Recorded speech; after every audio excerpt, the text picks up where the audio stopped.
बरें आवा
चौपाटी गणेश उत्सव जो कोरगाव पेटेचा वाडा हांगासर कितकीशी वर्सां आमी उमेदीन ही चवथ साजरी करता.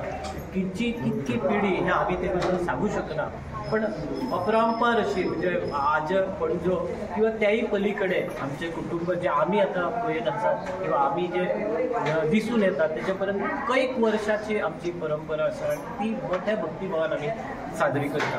आमची 12 कुटुंबां आणि ही 12 विविध अशा गोंयच्या वेगवेगळ्या भागात विखुरलेली आसा, पण ह्या चवथीच्या निमतान एकत्र येतात. पयलीं हो गणपती 1.5 दिसाचोच आमचो पुजलो जाता. आता जवळजवळ 5 दीस सुद्धा आमकां अपुरे पडटात. 12 गोळ्याचो गणपती चौकटीतलो म्हणून हो गणपती प्रसिद्ध आणि ह्या 12 गोळ्याचो गणपती 12 गोळे म्हणजे 12 कुटुंबां आणि ह्या प्रत्येक कुटुंबाची जवळजवळ 80 ते 100 लोक अशी लोकसंख्या ह्या कुटुंबाची जाल्ली आसा. वेगवेगळे हे लायतना सांस्कृतिक चळवळ चलयतना आमची लोकधारा जी आसा पेडणेची किंवा गोमंतकाची ती लोकधारा तुमकां हे लोकजीवन दिसपाक येता. फुगडी भजन म्हणा आमच्या भुरग्यांक शिकोवपाची गरज लागना, जन्मजातच ती कला ते ह्या वातावरणांतल्यान अवगत करतात. अनेक तरा अशी परंपरा आजही मोठ्या भक्तिभावान आणि सामंजस्यान चलयता. ईश्वरा कडेन एकूच मागणें की ही अशीच परंपरा चालू रावची. विविध असे 5 दिवस आमी उपक्रम राबयतना आमचे कडेन हांगा गोकुळ अष्टमी खरं तर नागपंचमीक आमचो उत्सव सुरू जाता.